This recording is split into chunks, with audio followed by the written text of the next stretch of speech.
저는 한 해를 정리하는 마지막 주일마다 거의 대부분 오늘 읽은 이 본문을 선택을 했습니다. 한 해를 마감하면서 저는 개인적으로 이 본문만큼 감동적이고 이 본문만큼 더 완벽한 말씀이 없다, 이렇게 생각했기 때문입니다. 아마 내년에도 이 본문을 선택하게 될 것입니다. 이스라엘 백성들이 미스바에 모였습니다. 이스라엘이 처한 위기를 극복하기 위해서 그들은 미스바에 모였습니다. 이 모임을 가리켜서 미스바 영적 대각성 운동, 이렇게 이름을 붙이기도 합니다. 그들은 미스바에 모여서 하나님 앞에 자신의 모습들을 돌아보면서 참회하는 시간을 가졌습니다. 우리가 살면서 문제를 만날 때, 어려움을 경험할 때마다 가장 지혜로운 방법은 하나님 앞에 모이는 것입니다. 역사와 우리 인생을 주관하시는 그 하나님 앞에 서서 우리 자신을 돌아보고, 그리고 하나님 앞에 내 죄와 허물을 고백하는 거예요. 시련을 만났을 때 그것을 극복하는 가장 좋은 길은 바로 하나님 앞에 서는 것입니다. 그러면 하나님께서는 어김없이 우리에게 은혜를 베풀어 주시고 우리의 문제를 해결해 주시고 우리의 연약함을 어루만져 주십니다.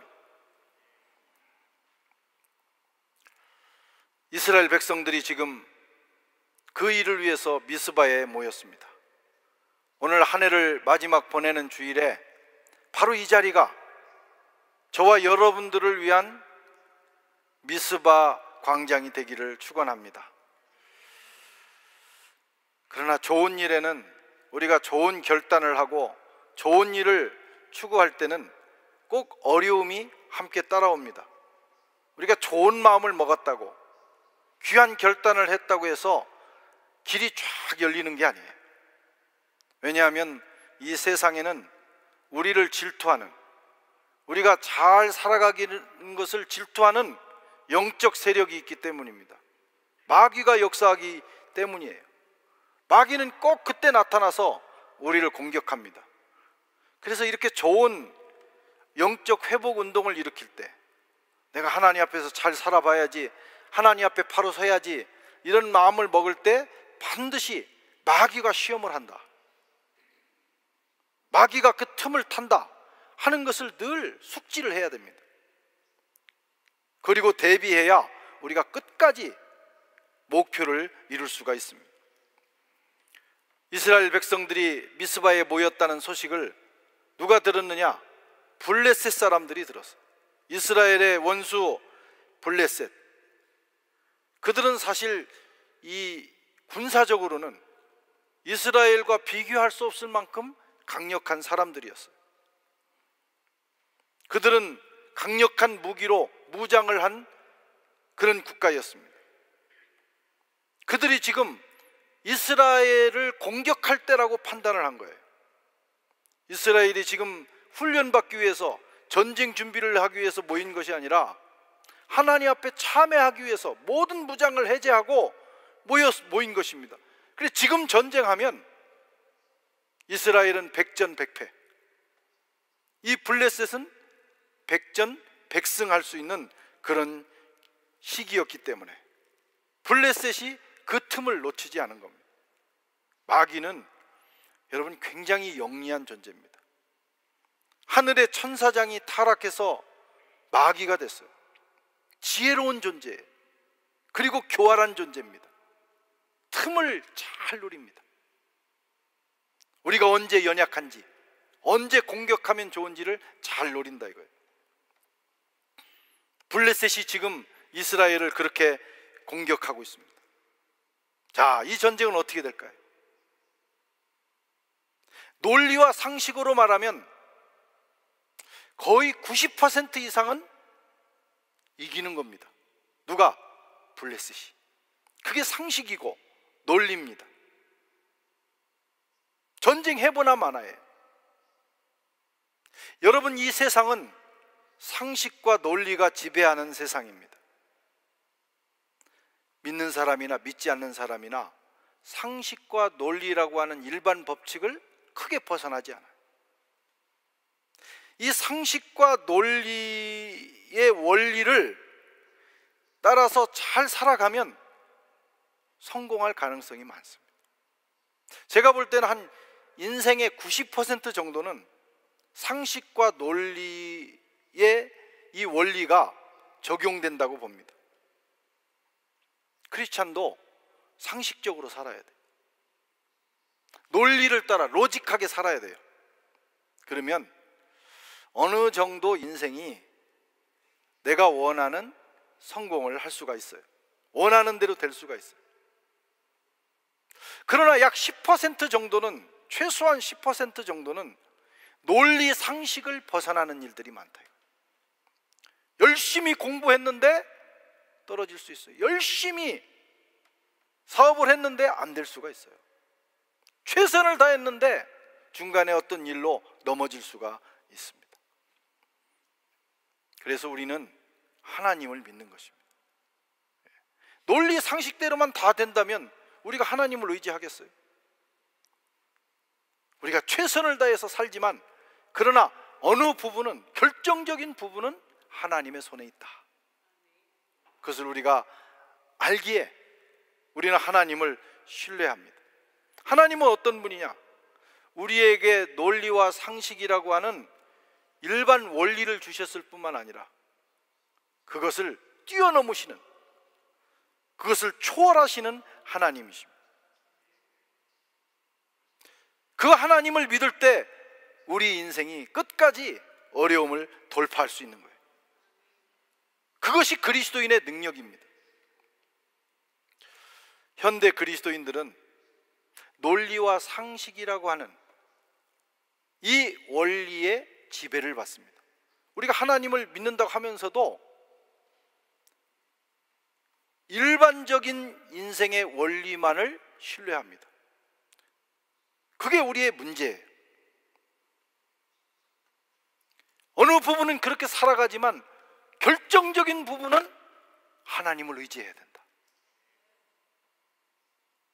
이 모든 것을 초월하시는 전능자 하나님을 의지해야 우리가 인생을 결정적으로 승리할 수 있게 되는 것입니다. 이 논리, 상식이라고 하는 원리를 따라가다가 어려움을 만나면, 그걸로 해결할 수 없는 일을 만나면 사람들이 어떻게 됩니까? 두려움에 빠집니다. 당황해요. 누구나 그렇습니다. 공포에 휩싸입니다. 그 공포를 극복하고 나아가는 길은 하나님밖에 없어요. 믿음밖에 없습니다. 지금 이스라엘 백성들이 두려움에 휩싸였어요. 블레셋이 지금 공격해 오는데 아무리 계산을 때려도 이게 전쟁에 승리할 수 없는 거예요. 속수무책인 거예요. 그때 공포, 두려움이 밀려왔습니다. 당연한 일이죠. 그러나 그들은 좋은 길을 선택합니다. 막다른 골목에서 야 큰일 났다, 예배고 뭐고 다 집어치우고 가자, 다 도망가는 것이 아니라 자기의 영적 지도자인 사무엘에게 기도를 요청하고 있어요. 자신들이 기도를 하든지 자신들이 하지 못하면 기도자들에게 기도를 요청해서라도 여러분 하나님을 의지하는 것을 배우셔야 돼요. 그게 인생의 두려움을 극복하는 길이고요, 우리가 만난 시련을 돌파하는 길인 것입니다. 논리와 상식을 안 될 때 믿음을 선택해야 됩니다. 시선을 하나님께 돌려야 됩니다. 그때 하나님을 의지해야 됩니다. 우리의 인생과 가정과 사회가 위기를 만날 때 우리가 최선은 다해보지만, 그걸 극복하기 위해서 최선은 다해보지만, 그러나 궁극적으로는 하나님을 의지해야 돼요. 기도로 의지해야 합니다. 사무엘상 7장 8절에 그들이 이렇게 말합니다. 당신은 우리를 위하여 우리 하나님 여호와께 쉬지 말고 부르짖어 우리를 저 블레셋 사람의 손에서 구원하시게 하소서. 그때 사무엘은 어린 양 하나를 취해서 하나님께 번제를 드립니다. 그리고 기도를 올립니다. 예배죠, 예배. 예배를 드리는 거예요. 여러분, 예배는 어떤 능력이 있느냐? 재앙을 막아주는 능력이 있어요. 우리가 하나님 앞에 예배 드릴 때 하나님의 보호의 능력이 임합니다. 예배자를 지켜주신다 이거예요. 예배는 재앙을 막아줍니다. 우리가 하나님께 예배 드리기 위해서 나갈 때 하나님께서는 그의 백성을 지켜주신다 이거예요. 무장하지 못했어도, 속수무책인 상황이라도 하나님을 섬기기 위해서 나갈 때 하나님은 우리를 지켜주시는 줄로 믿습니다. 이렇게 위험한 시기에 해야 될 일은 예배 드리는 일입니다. 굉장한 역설이에요. 적이 공격한다, 전쟁이 일어났다, 코로나가 밀려온다. 여러분 어떻게 해야 됩니까? 논리, 상식으로는 예배 드리면 안 되는 거예요. 빨리 가서 숨어야 되는 거예요. 빨리 피할 길을 찾아야 되는 거예요. 그런데 성경은 우리에게 역설적인 것을 가르칩니다. 그럴 때일수록 하나님을 의지하라는 거예요. 왜냐하면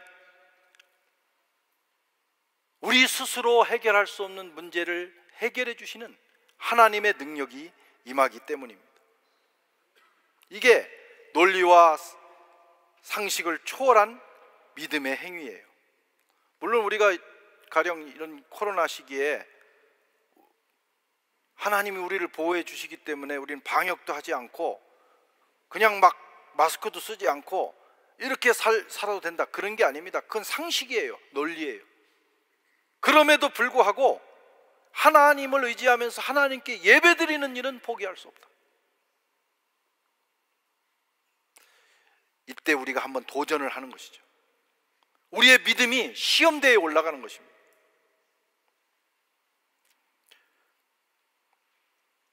사실 코로나 때 예배드리는 것은 상식적인 일은 아니에요. 다 개인적으로 각자 숨어 있어야 돼요. 그럼에도 불구하고 저와 여러분은 우리가 최선은 다하지만, 방역을 위해서 최선은 다하지만 그보다 더 중요한 하나님을 의지하는 일을 선택했습니다. 하나님께서 저와 여러분들의 인생을 지켜주실 줄로 믿습니다. 예배는 그런 능력이 있어요. 예배 드릴 때 하나님이 책임져 주신다고. 야곱의 가정이 밧단 아람을 떠나서 이스라엘로 들어가고 있었어요. 에서를 만난 다음에 그 다음에 세겜이라는 지역에서 잠시 정착을 합니다. 그런데 정말 불행한 일이 발생했어요. 야곱의 딸 디나가 이웃 마을에 놀러 갔다가 그 마을의 추장 아들에게 겁탈을 당합니다. 엄청난 일이죠. 그런데 그 아들이 이 디나를 사랑한 거예요. 그래서 아버지를 쫄라가지고 결혼을 하게 해달라고. 그래서 이 두 부족 간에 결혼식이 이루어지는데 야곱의 아들들이 그걸 용납할 수 없는 거예요. 자기 누이를 겁탈한 그 이웃 마을의 추장 아들에게 사돈을 맺고 자기 동생을 누이를 줄 수 없다. 그래서 우리하고 결혼하려면 다 할례를 받아야 된다 하고는 그 마을의 사람들이 다 할례를 받아서 움직이지 못하는 그 틈을 타가지고 전멸을 시킵니다. 그 일로 그 지역 부족들 간에 아주 좋지 않은 소문이 나면서 야곱의 가정은 전멸될 수 있는 위기에 처하게 됐어요. 심각한 위기입니다. 어떻게 해야 되겠어요? 우리가 이제 다 죽게 되는 거예요. 여러분 같으면 어떻게 하겠습니까? 그런데 야곱은 그때 하나님을 바라봅니다. 그리고 하나님의 계시를 따라 그들은 모든 것을 무장을 해제하고 모든 장식품을 떼어내고 베델로 올라가서 하나님 앞에 예배를 드리게 돼요. 그때 놀라운 일이 벌어집니다. 하나님께서 그 주변의 사람들을 두렵게 하셔서, 그들의 마음을 두렵게 하셔서 예배드리러 올라가는 야곱의 가정을 감히 해야 할 마음을 갖지 못하게 하셨다. 이것이 성경이 우리에게 증거하는 바입니다. 결국은 그 예배를 통해서 그들의 문제가 해결되었습니다. 여러분, 인생의 가장 정말 결정적인 문제는요, 하나님이 풀어주시는 거예요. 내가 하는 것 같고 내가 잘나서 하는 것 같지만 하나님이 풀어주셔야 인생이 풀리는 거예요. 하나님이 지켜주셔야 우리 인생이 보호를 받는 것입니다. 우리가 착각을 하면 안 돼요. 사무엘은 이스라엘 백성들을 위하여 간절히 기도했습니다. 그런데 놀라운 일이 일어난 거예요.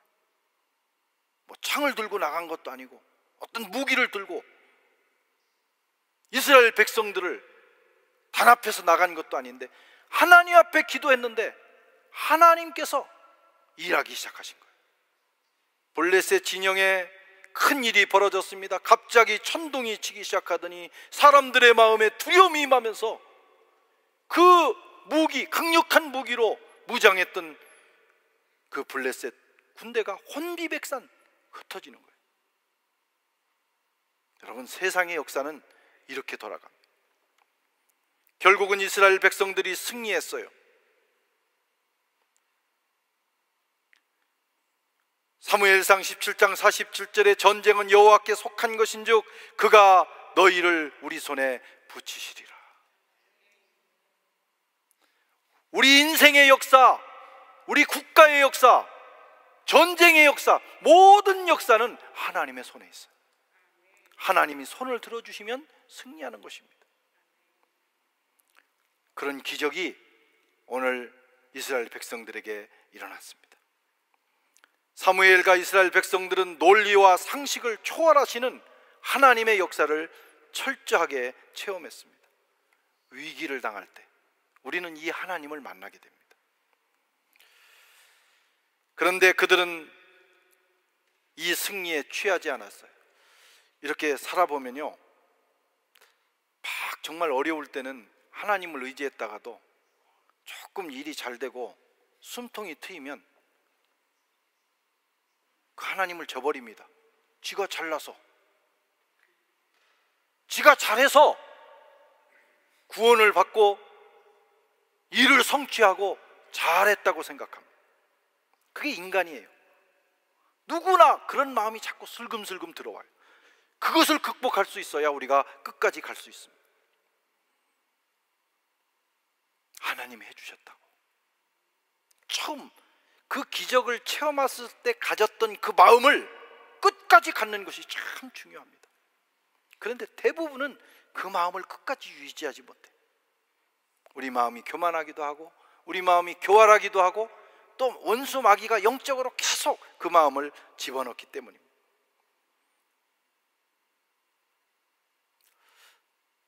그런데 이스라엘 백성들은 이 마무리를 잘 짓고 있어요. 지도자 사무엘의 역할이기도 해요. 지도자 하나가 잘 세워지면 그 공동체는 축복을 받습니다. 그런데 지도자 하나가 헷가닥하면 그 공동체는 순식간에 무너지는 거예요. 이스라엘이 정말 무력하고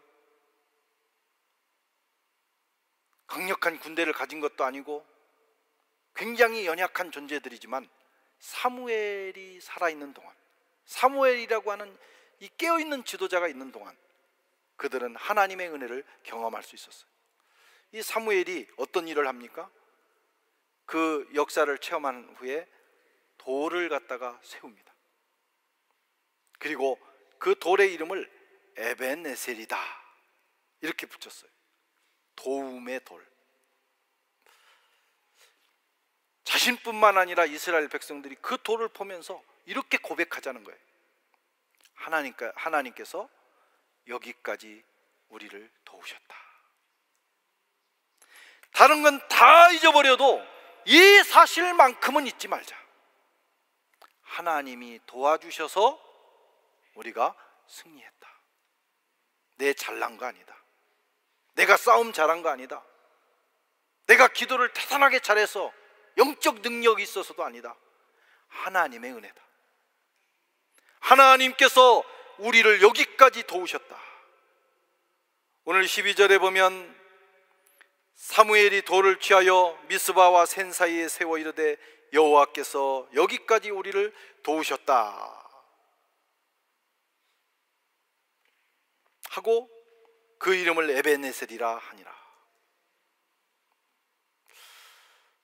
이제 우리는 2021년 끝자락에 서 있습니다. 여러분은 뭘 하시겠어요? 이 마지막 주일에. 야, 금년에 정말 어려웠어. 어떤 분은 또 대박난 사람도 있겠죠. 이 한 해를 마무리하면서 여러분 뭘 하시겠어요? 에벤에셀의 돌을 세우시기 바랍니다. 여러분의 가정에, 내 마음의 중심에, 우리 교회에, 내가 속한 공동체에 이렇게 고백하면서 하나님께서 여기까지 우리를 도우셨다. 저는 우리 교회가, 그리고 저와 여러분이 이 말씀으로 한 해를 마무리할 수 있기를 바랍니다. 한 해를 돌아보면 잘한 일도 있고 못한 일도 있어요. 잘된 일도 있고 잘 못된 일도 있어요. 사실 잘한 것보다는 못한 게 더 많고요, 잘된 일보다 잘 안 된 일이 더 많을 수도 있습니다. 잘한 것은 하나님께서 은혜 주셔서 잘한 것이니 솔리 데오 글로리아, 하나님께 영광을 돌리십시다. 괜히 내 잘났다고 까불지 말고 하나님 앞에서 우린 피조물인 그분의 도우심과 은혜 때문에 여기까지 왔다고 솔리 데오 글로리아 한번 진정성 있게 고백해보자 이거예요.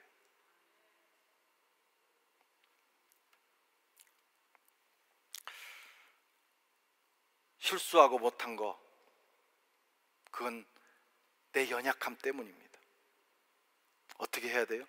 회개하면 됩니다. 하나님은요, 회개하는 자를 거절하지 않으세요.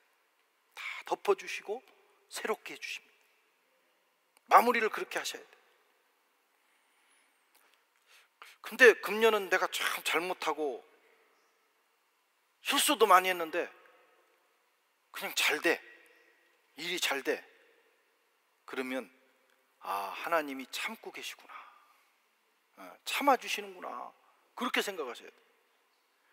하나님의 인내, 하나님의 참아주심 때문에 내가 지금 살고 있다 생각하면서 또 감사를 드려야 돼요.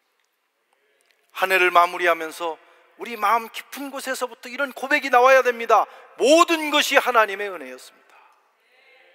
모든 것이 하나님의 도우심이었습니다. 하나님이 오늘까지 나를 도와주셨네요. 여러분은 지금 이 시간 무엇을 생각하고 계십니까? 지금까지 혹시 그러지 못했을지라도 지금 이 순간에 하나님의 은혜를 한번 기억해 보세요. 하나님의 은혜가 아니었다면, 하나님의 사랑이 아니었다면, 하나님이 우리를 눈 감아주시고 덮어주시지 않았다면 지금 내가 여기 있을 수 있을까? 한 해를 돌아보며 우리 마음 중심에 에벤네셀, 도움의 도를 세우시기 바랍니다. 우리는 지금 너무나 긴 기간 터널을 지나고 있어요. 팬데믹이라고는 우리가 태어나서 가장, 저는 개인적으로 가장 무지막지한 그런 시절을 보내고 있습니다. 그래도 우리나라는 참 다행이에요. 한국에 가보니까 여기 살다가 하루에 5만 명, 6만 명, 막 8만 명 나오는데 살다가 가서 그런지 한국에 그 몇천 명 나오는 것은 그건 아무것도 아니더라고. 얼마나 감사한지, 우리나라를 그렇게 지켜주신 거 정말 감사하더라. 근데 좀 우리나라 분들이 조금 더 여유롭게 대처했으면 좋겠다 하는 생각도 했어요. 너무 막 그 스트레스와 긴장, 막 사실 몇천 명 되지도 않는데 무슨 엄청난 일이 일어난 것처럼, 나중에 그거에 대한 어떤 결과를 우리가 또 경험하게 될 거예요. 안전한 나라임을 감사하면서 서로 탓하고 원망하고 서로 공격하지 말고 이 어려움을 함께 극복하면 좋겠다, 그런 생각을 했어요. 조금 너무 우리 국민들이 지나치게 예민하다. 하나님 앞에 오히려 이 정도 된 거 감사하면서 여유로운 마음을 가지면 이 위기를 미래를 준비하는 그런 디딤돌로 삼을 수도 있다고 생각을 합니다. 그렇지 않으면 서로 더 큰 위기에 빠지게 되고, 특별히 소상공인들 보니까 막 정말 너무너무 힘들어 하더라고요. 그것을 함께 우리나라가 극복했으면 좋겠다는 생각이 들었어요. 근데 이런 팬데믹 상황에서도 국가적으로 보면 우리나라가 선진국 반열에 들었어요. 물론 부족한 게 굉장히 많고, 그래도 1년 만에 이렇게 가보면 우리나라가 굉장히 빠른 속도로 발전하고, 이번엔 조금 외곽 지역에서 제가 숙소를 잡고 지냈는데, 새로 이제 도시들이 건설되면서 쭉 그 산책도 하고 제가 시간들을 많이 걸으면서 보냈는데, 이야, 우리나라가 이 하드웨어는 굉장한 선진국이나 하는 생각을 들었어요. 산책로, 그 자연 조경, 뭐 교통, 이런 건 너무너무 기가 막혀. 거기다가 정말 마음에 드는 것은 우리나라가 강아지를 많이 키우는데요, 개똥이 없어요. 정말 깨끗한 나라예요. 그리고 와서 프랑스에서 와서 보니까 너무 많아. 그런 거 하나하나가 정말 훌륭한 나라로 가고 있다고 생각을 해요. 그런데 또 안타까운 것도 있어요. 지도자가 없어요. 나라를 이끌어가는 정치인들 수준이요, 여러분 얼마나 형편이 없는지 우리가 대선을 앞두고도 걱정이 많이 됩니다. 야, 저런 분들을 대통령으로 뽑아야 된다니. 또 이런 어려움들을 지도자들이 정치적으로 또 이용해서도 안 되는 거예요. 그런 면에서는 우리가 좀 수준이 떨어져 있다. 하드웨어는 좋은데 소프트웨어는 좀 수준이 떨어져 있다. 근데 이런 수준을 가지고 어떻게 우리가 선진국으로 올라가느냐? 근데 올라갔어요. 국민들이 현명하다고 생각합니다. 그 더 큰 것은 이건 하나님의 은혜다. 우리 민족을 21세기에 사용하실 하나님의 뜻이 있어서 우리가 다 부족하고 연약하고 뭐 지도자들이 개판을 치고, 그래도 하나님께서 은혜를 베풀어 주셔서 우리나라를 살려주시는 것이다. 저는 개인적으로 그렇게 생각을 해요. 왜? 우리나라가 살아야 되고 한국교회가 다시 살아나야 세계 선교를 감당하고 세계의 역사를 주관하시는 하나님의 역사를 이루실 수 있기 때문에. 그래서 우리가 잘나서가 아니라 우리 민족이 그래도 이만큼 된 거 하나님의 은혜다, 그런 생각을 하게 됐어요. 우리나라도요, 에벤에셀의 돌을 세워야 됩니다. 하나님이 우리 민족을 여기까지 도우셨다. 최소한 우리 그리스도인들만큼은 그런 의식을 가지고 한 해를 마무리해야 돼요. 그리고 내년도에도 우리나라를 하나님이 지켜주셔야 된다. 그 마음을 가지고 새해를 시작해야 됩니다. 팬데믹 기간 동안 모든 교회가 어려웠습니다. 2년 굉장히 긴 기간이에요. 한국에 가보니까 그 넓은 예배당에 교인 100명 이하로 앉아 있어야 돼요.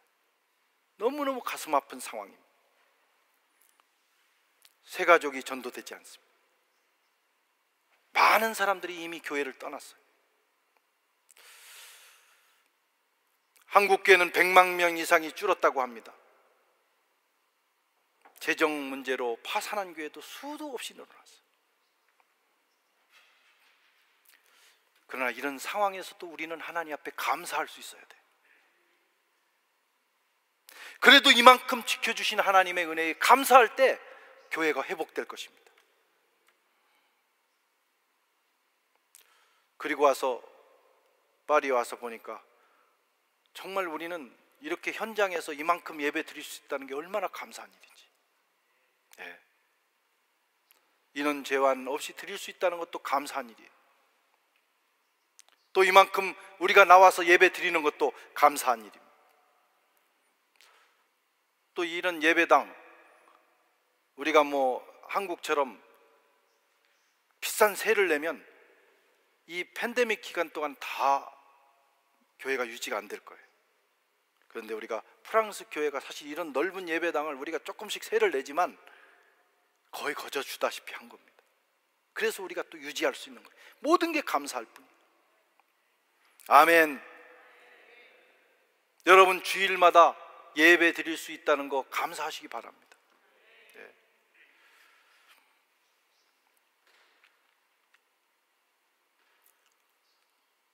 우리 성도들 중에 혹시 코로나에 걸린 분들도 있어요. 그런데 큰 해를 받지 않고 회복된 거 얼마나 감사합니까? 그리고 대부분은 안 걸렸어요. 나는 코로나 안 걸린 것이 기적이라고 생각합니다. 파리에 살면서. 그렇지 않습니까? 저는 개인적으로 거의 매일 메트로를 탔어요. 갈 때는 교육관까지 걸어가고 올 때는 메트로를 타는데 사람들이 바글바글 합니다. 또 이 사람들이 또 막 얘기를 많이 해요. 10명 중에 1명이 지금 코로나에 걸렸어요. 파리는 4명 중에 1명이 걸렸어요. 이렇게 그 생각하고 돌아보면요, 다 코로나 보균자예요. 숨도 못 쉬어. 숨도. 메트로 딱 탈 때 숨 딱 멈추고 내릴 때 쉬어야 될 만큼 그런 상황인데 나는 너무나 신기한 거예요. 그게 2년 동안 그렇게 메트로를 타고 사람들을 만났는데 안 걸려. 나는 그 하나님의 특별한 은혜라고 생각해요. 만약에 제가 걸렸다고 생각해 보세요. 우리 예배는 2주 무조건 쉬는 거예요. 그런데 한 주도 예배 쉬지 않도록. 제가 해외 출장을 자주 가면서 또 코로나 검사를 정기적으로 합니다. 그냥 약국에서 하는 거 말고 PCR 검사 막 콧구멍에 헐 만큼 막 집어넣고 해요. 확실하게 안 걸렸어요. 안심하시기 바랍니다. 그 얼마나 감사한지. 저는 이 기간을 보내면서요, 하루하루가 얼마나 소중한지. 어떤 분들은 갑작스럽게 이 세상을 떠나기도 하는데 그래서 더 지금 이 순간이 소중한 거예요. 매일매일이 소중하다는 생각을 하면서 살게 됐습니다. 개인적으로는 또 책을 내기도 했고 또 위그너 연구소가 세워지기도 하고, 돌아보면 한순간도 하나님의 은혜가 아닌 것이 없다. 근데 인간이 참, 저 같은 인간이 사악해서요, 그것을 자꾸 잊어버릴 때가 있어요. 의식해야 돼. 모든 것이 하나님의 은혜였다. 지금 내가 숨 쉬는 거, 걸어 다니는 거, 내가 호흡하는 거, 하나님의 은혜입니다. 에벤네셀의 돌을 저는 제 가슴에 세웁니다. 여러분들도 그런 돌을 세울 수 있기를 바랍니다. 여러분의 가정은 어떻습니까? 직장, 사업은 어떻습니까? 물론 어떤 분은 잘 된 경우도 있고 어떤 경우는 어려운 경우도 있어요. 인생은요, 성공과 실패, 건강과 질병, 기쁨과 슬픔이 어우러져서 가는 거예요. 잘 될 때만 감사하는 게 아닙니다. 잘 안 되고 어려울 때도 감사할 수 있어야 돼요. 다 거기 하나님의 뜻이 있어요. 또 그런 것이 어우러져서 우리 인생이 되는 것입니다. 중요한 것은 그 마지막 마무리를 하나님의 은혜로 고백하면서 감사할 수 있는 것입니다. 이제 며칠 후면 한 해가 마무리됩니다. 어떻게 살았든, 지금까지 우리가 어떤 과정을 겪어왔든 마지막 회개할 거 회개하고 감사할 거 감사하고, 그리고 모든 것이 하나님의 뜻 안에 있음을 고백하면서 에베네셀의 돌을 세운다면 2021년은 하나님 앞에서 승리한 한 해가 되는 것이죠. 그리고 2022년은 모든 걸 털어버리고 새롭게 출발할 수가 있게 됩니다. 이 돌을 세우자 하나님께서는 더 놀라운 축복을 주셨어요. 14절에 보면 블레셋 사람들이 이스라엘에게서 빼앗았던 성읍이 에글론부터 가드까지 이스라엘에게 회복되니 이스라엘이 그 사방 지역을 블레셋 사람들의 손에서 도로 찾았고 또 이스라엘과 아모리 사람 사이에 평화가 있었더라. 하나님은 감사하고 하나님께 영광 돌리는 인생, 그렇게 마무리하는 인생에게 보너스를 주십니다. 평화를 주시고 더 큰 축복을 허락해 주시는 거예요. 이런 은혜가 저와 여러분들의 있기를 주의 이름으로 축원합니다.